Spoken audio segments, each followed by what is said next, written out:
Hey everybody, welcome to GMG Review. Today we're taking a look at Space Gits, the ultimate edition of Orky Mayhem with drunk orcs, the loser orcs on their loser orc planet after all the cool orcs leave for a great crumping.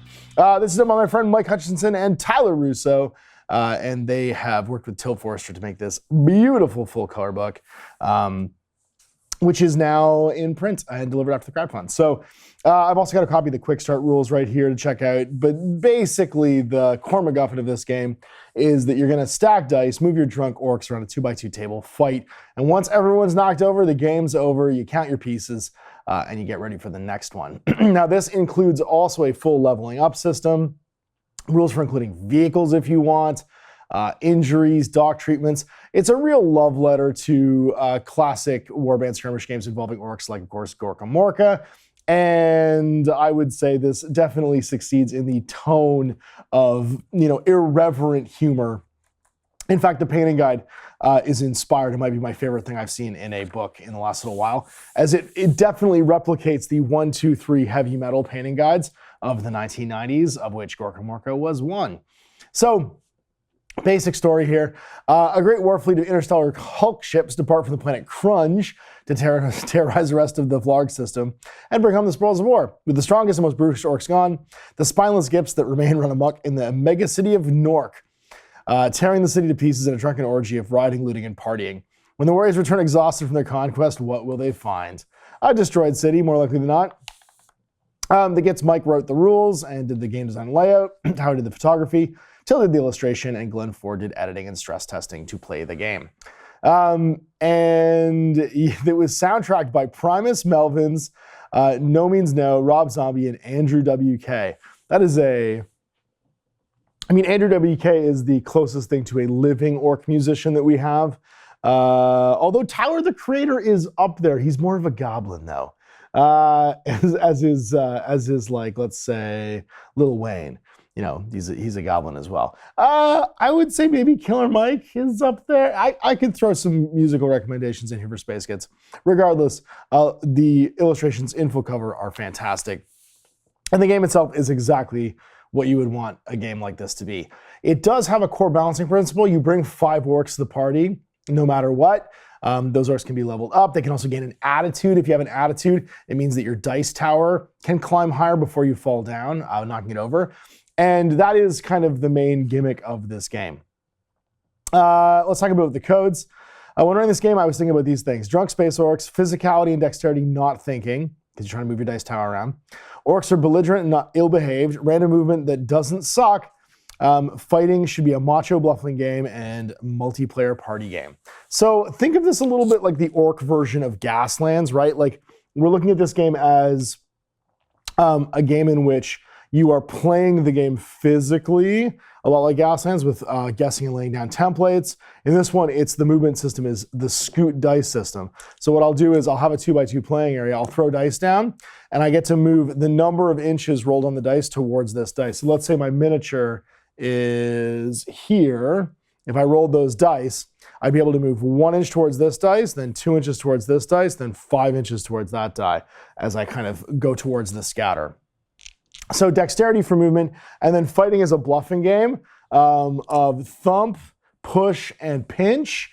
And it's basically rock, paper, scissors. So thump, push, and pinch. And you throw one of those whenever you do a fight to see who lands what. And it's the same rock, paper, scissors of trumping each other. So like a bluffing and guessing game.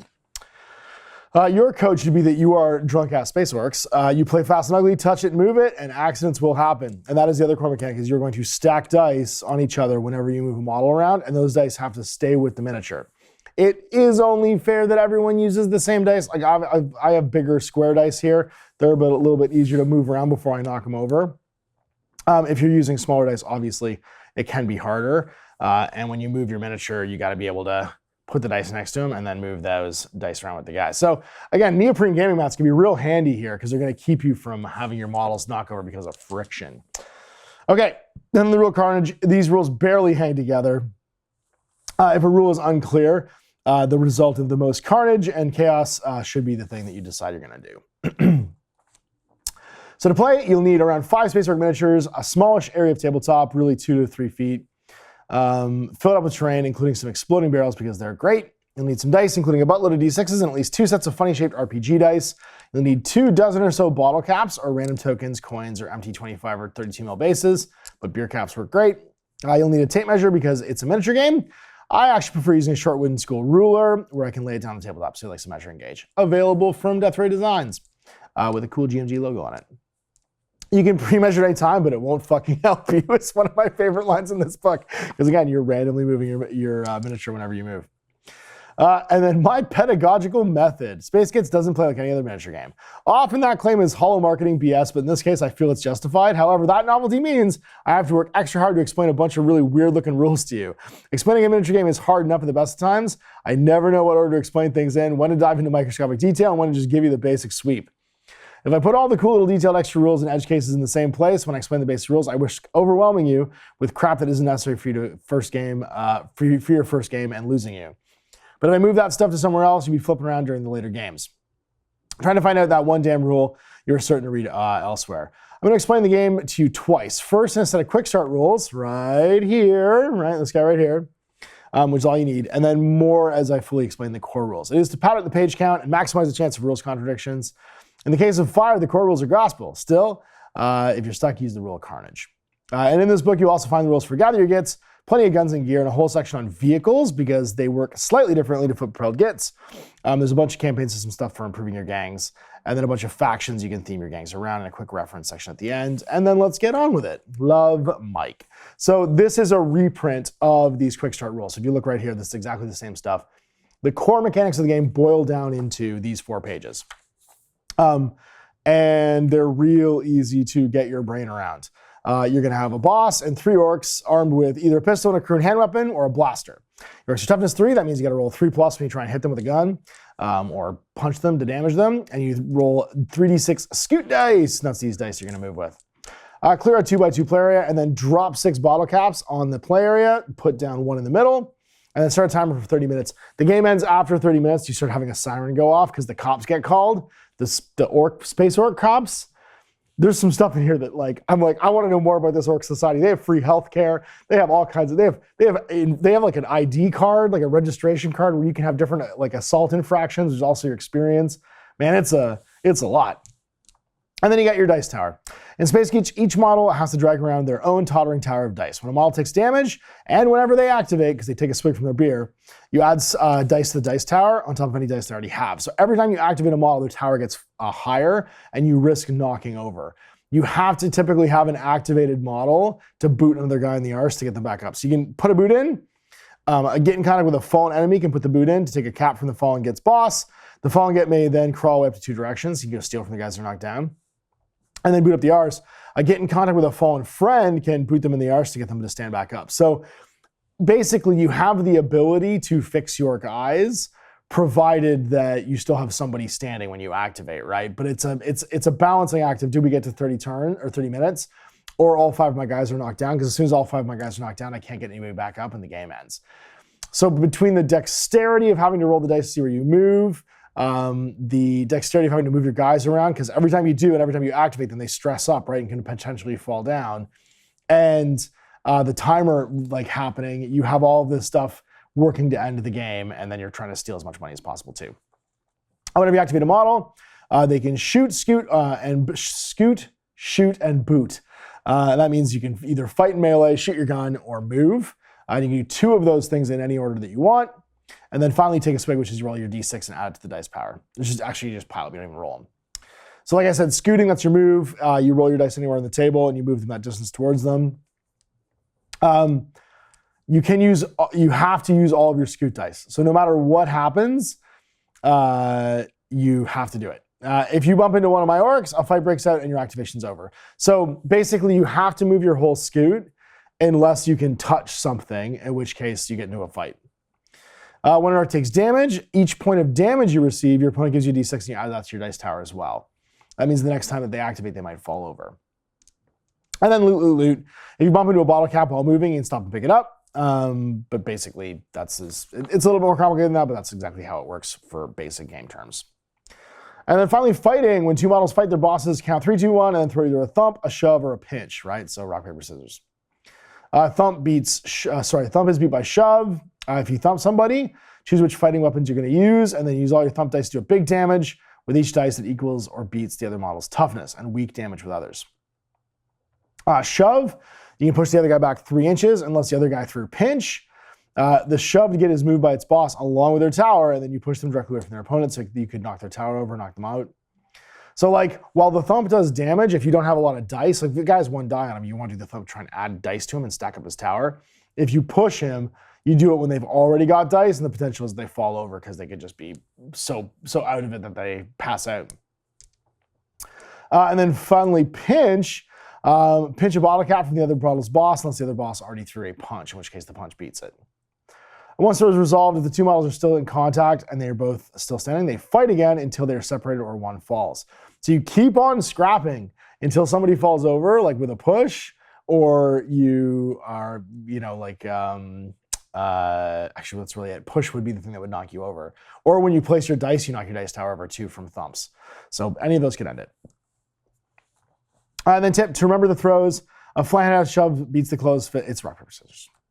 And then hand weapons, you have either an Orky headbutt. It has D6 thump dice, and the damage is weak or big. So 1 damage means 1 die, 2 damage means 2 dice when you put somebody down. So you roll a thump dice versus their toughness. I rolled a 5 here, so that beats the 3 toughness on the average orc, and that means that they would take a 1 damage if it's weak and a 2 if it's bigger.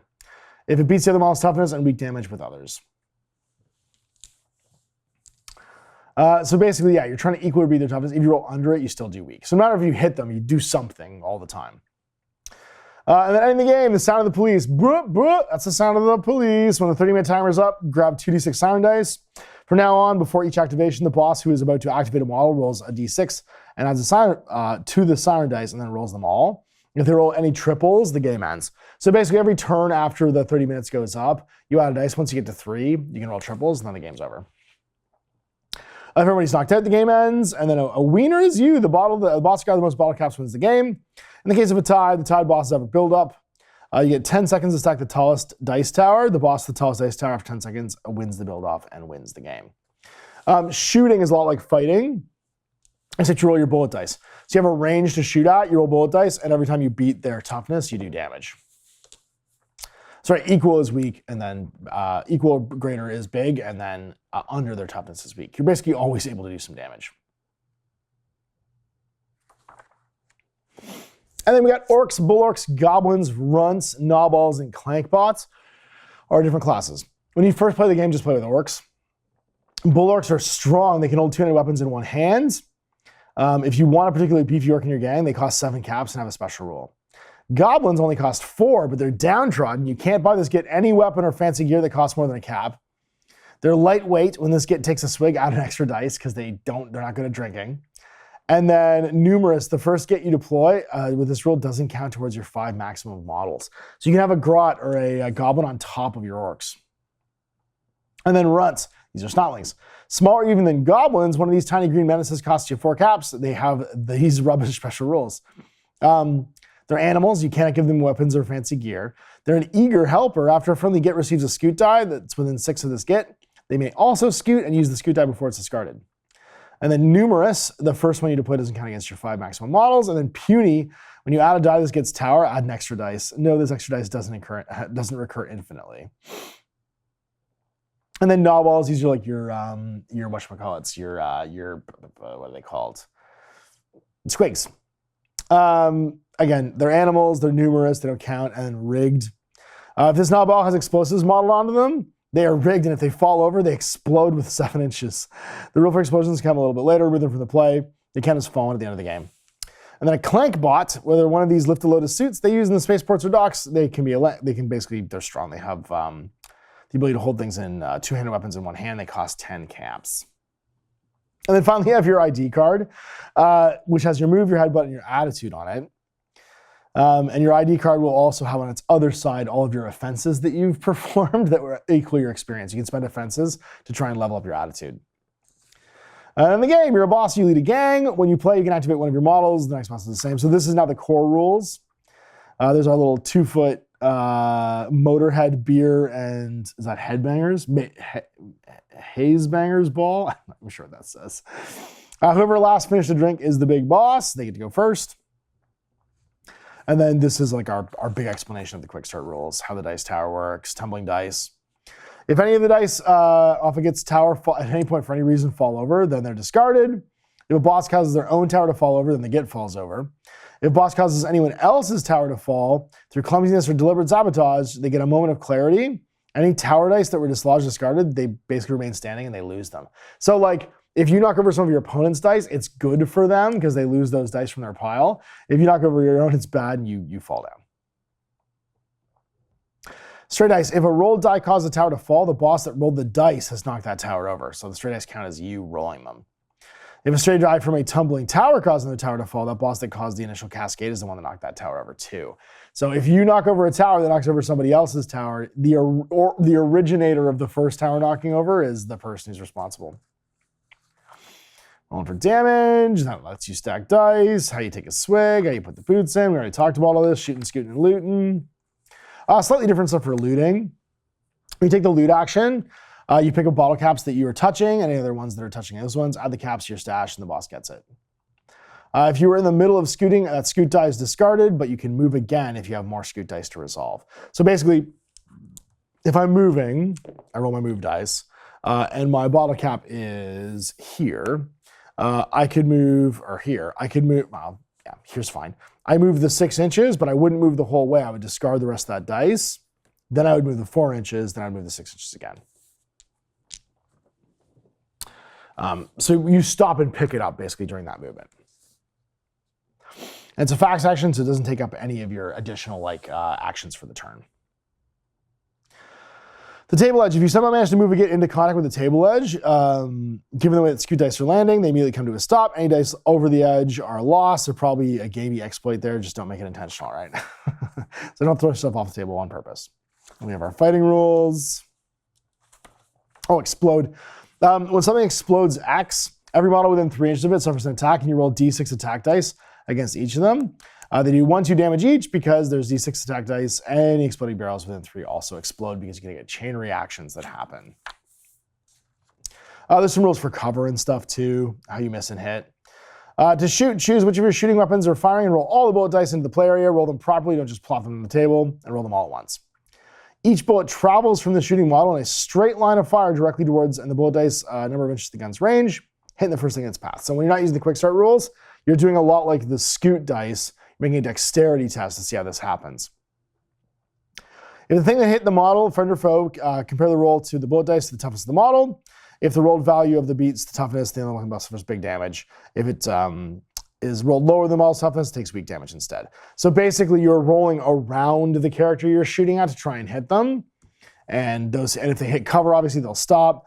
And if they hit the model, then they will, they'll do the damage equal to the dice roll that you got. So I really like this because the scoot mechanic is a dexterity game, and in the full rules, the shooting mechanic is also a dexterity game, and the more dice you roll into the play area, and you gotta be careful because you're gonna knock over dice piles as well. You can end up knocking over their dice pile, taking a bunch of damage off them, and then stacking that damage back on and basically netting out 0 if you're not careful with your dice rolls. Again, and this is a drinking game, so it's gonna be a lot. We got the siren dice stuff. You start with 2d6 in the pool, and then each player adds a die, right, at the end of every round, and then you roll and try and roll triples. The game will end. Different terrain rules for being near the bar, toxic waste, slot machines, oil slicks, food stalls, things that can happen. The vending machine will kick out first aid kits or energy drinks. My energy rolled 66 scoot dice for the next 2 activations because you hum a monster. Test your strength machine. Again, can boot it to thump the machine once. It has a toughness of 5. If you do big damage to it, you win 2 caps. If you do weak damage to it, you suffer damage back to yourself and you're embarrassed. All right, and then we've got, so those are like, again, the core mechanics of the game, having stuff on the table. We get in now into warband creation and the experience system.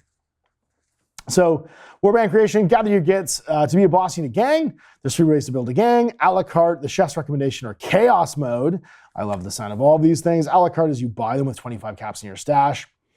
You buy your models from the menu and they kit them out with weapons and gear that you like. The chef's recommendation is like pre-builds, Buy 20 caps worth of naked gits and stock vehicles, but don't buy them weapons, fancy gear, or mods, and you roll these up randomly using the many tables found later in this book. I like that one too, because you can end up with weird stuff.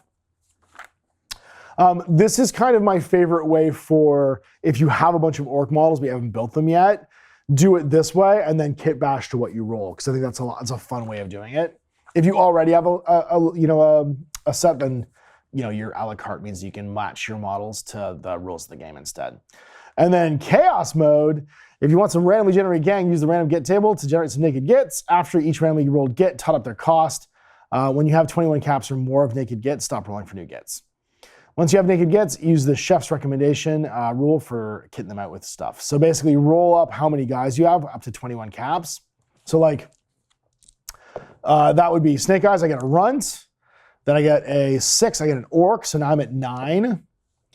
3, I get a gnawball, so now I'm at 13. Plus 8, I get an orc, so now I'm at 18. And then 10, a clank bot, so now I'm at 28. And that means I get a clank bot. I get a value of clank bot, and then I get to randomly roll to see what they get afterwards. If you roll a vehicle on the random git table, roll to see what you get in your garage. They do say don't start with vehicles though, because it's a little bit complicated for the core game. Then we have our name generator, so it's some D100 stuff. You can have names like Bully Biscuit or Gun Choppy, or then Meat Tree. Those are all great names. And we have all of our weapons and their stats and costs and stuff. You're not going to be paying the cost if you use chaos mode or even a la carte, chef's recommendation, so don't worry about it initially. Whenever you buy something though, a la carte, if you go to shop later on in the campaign, it costs double. So it's cheaper to equip stuff initially. It costs you a lot more later on. And some things like pistols and blasters are free, so you always have access to at least that.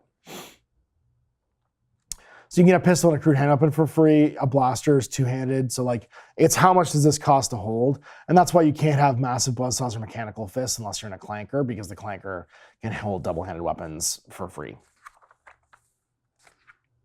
Special rules for different guns, like firing a portal gun. Roll this weapon's 2 bullet dice separately before rolling. Choose one to be the entrance and one to be the exit. Draw a line of fire to the entrance and exit. The first git, barrel, or head to be teleported. So basically, you roll 2 dice.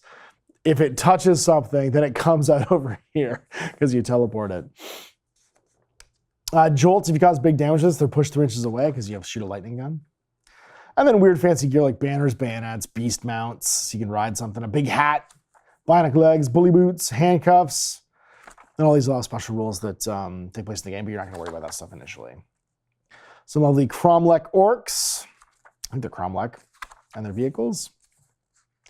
Rules for vehicles, I'm not going to get into this right now. Basically, they're more insanity, and they cause stuff to get knocked over a lot, but they shoot and scoot just like everything else. They can collide with each other, and you're probably going to want to play a bigger table when you use vehicles. But it makes it the full Gorka Morka. You can modify them, give them jet engines and mine droppers. And here we have the best painting recipe of all time. How to slap chop a git. Build your git, there's no need to prime. Egg wash and coat with corn flour. Air fry for 25 minutes. Should emerge crispy and golden brown. Don't let them escape. Mix 50-50 ceremonial grade matcha and contrast medium for a lush skin tone. Wash with soy sauce to shade and enhance the flavor. Pick a base with sriracha and then pick out the final details when it's done. It's the 1, 2, 3 heavy metal with soy sauce and matcha. Amazing. That's a tremendous painting guide. That really tickled me. And then campaigns. So you got to check your sums, check your criminal record, get into accidents and emergency auto repairs, and then pop to the shops afterwards. So first check your sums. For every cap you get, you roll a die. If your highest roll is 3 or less, you gain a number of extra dice equal to your highest roll. So you're only ever going to get like 1 to 3 caps, I'm pretty sure. But like there, if I rolled nothing but 4s, 5s, and 6s, I get nothing. You want to get low rolls. It's basically each of them is worth D3 or nothing. Then rich pickings, check if, which gang has the highest rep. For each point of rep that you have less than like your opponent, you get 1 cap. And then criminal record, these are your experience triggers. And you tick off each one of these. They can only be ticked off once though, so you want to kind of spend them as soon as you get them because you might tick them off every game. So if you thump somebody, you get this one. If you damage somebody with a thump. If you pinch or boot somebody, you get to get this one. If you loot a cap, you get this one. If you discharge a firearm, you take a shoot action, you get this one. If you are standing at the end of the game, you've evaded arrest, you get that one. And if you're driving a vehicle, you get that one. And then every time you get a check mark, you can spend it between games to roll a die. And every time you roll a 6, you're going to get, so I didn't get any 6s there. So if I got 3 of them, I got nothing. Your attitude goes up by 1. And your attitude is the base level your dice tower can be where you don't fall over. You have a maximum attitude of 6. You can always have 6 dice basically without falling over. But as soon as you have an attitude of 6, you have to roll. You start acting like a right prick. Before each game, roll a number of d6 equal to your attitude. If they roll any 1s, they just can't be arsed to show up. They become too serious.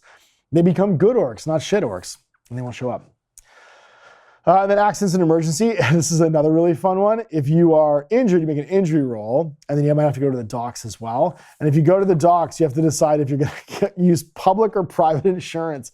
If you use private insurance, you get to roll twice and pick the result on the ensuing treatment tables. So if you roll a 1, you can roll additional die and then pick a different one. It's never good if you go to get diagnosed. Roll a d6 if it's equal to your toughness or under, they make a full recovery. So basically every time you get injured at the end of the game, if it's under your toughness, you're okay. Otherwise, you gotta go to the doc and decide if you wanna pay for private insurance or take the public insurance. So that was really funny. And then you make treatment rolls based on where you're injured. And then your auto repairs, you gotta get your thing inspected. You have to go to truck nuts, use motors when you pop the shots. You might find a truck to buy up. And you also might pick up a stray. A stray is somebody who will join your gang, so you can expand who's in your gang. And you don't have to bring everybody to every fight, right? So your gang can be as big as you want it to be, and then you deploy your favorite guys into each game. For pity points, though, you don't have to pay double the cost for these guys if your reputation is the lowest in the campaign. They'll join you for base cost. And you can also find truck nuts, use motor stuff. Rolling for loot, because you can find all these guns and equipment items. We talked about injuries already, all the treatments. Things like if your body gets injured, you might get steel gut lockbots. Enemy models can't boot this model because he eats the bottle cap. Or I had treatment of steel jaw. If this gets modeled with a metal face, they count as toughness 1 higher when they're thumped in a fight. Arm treatments, stump that you have 1 fewer hand or leg treatments. You're now in a wheeled cart. You only roll 1d10 for your scoot stat. Rules for vehicles getting damaged and getting them repaired. Weapon repairs, your weapon gets wrecked in the vehicle, and then lots of fun painting and modeling guide stuff. All right, different factions. You can play as the Fuzz if you want. You can be Judge Drork. The Grill Cooks, who are the cooks, and they'll all each get special rules. So like the Fuzz gets, what's going here then? When this kit activates, you may push it up to 3 inches directly towards the last enemy model to activate, and then take 2 actions. They get like a creep ability. The Grill Cooks, they have a cookout. This Git may take an action to barbecue. Place a cap from your stash within 2, not touching any other model.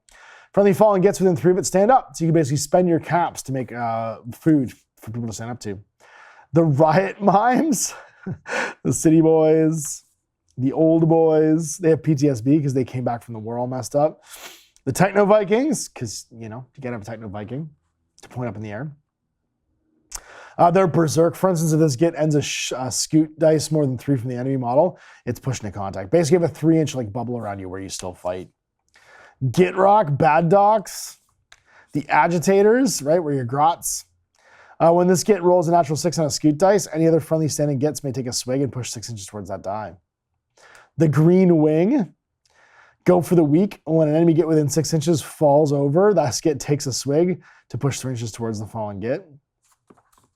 And then Swabbies, they're space pirates. Lots of fun stuff to paint. Some cool banners like Buff Slam Auto Shop, Trashkin Coffee Shop, the best in town, Spare Parts, Gunkstein's Cheesy Slices. And we got our warband experience in the back, character cards on the front. And we've got our loot tables and quick reference. And that's it. And we have it, Space Gits, fully formed after the Kickstarter in lovely A5 scale hardcover, and lovingly created by Mike, Tyler, and Till. So well done, guys. This was a lot of fun. Obviously, I have tons of Gorgamorph stuff painted already, but I think what I'll probably do when we get this one on the table is have some friends all roll up different orc groups. We'll paint up some modern orcs and get this on the table as a big bargain brawl. Maybe I'll just for the Christmas party. This would be a good Christmas party one. We can have some drinks and prepare ourselves for a little bit of Space Orc, Space Git Ultraviolence. I think this would be a good one for the GMG Christmas party. So we'll see it probably on the paint table soon. Big thanks for Mike sending this along. If you guys for watching, next time, Ash.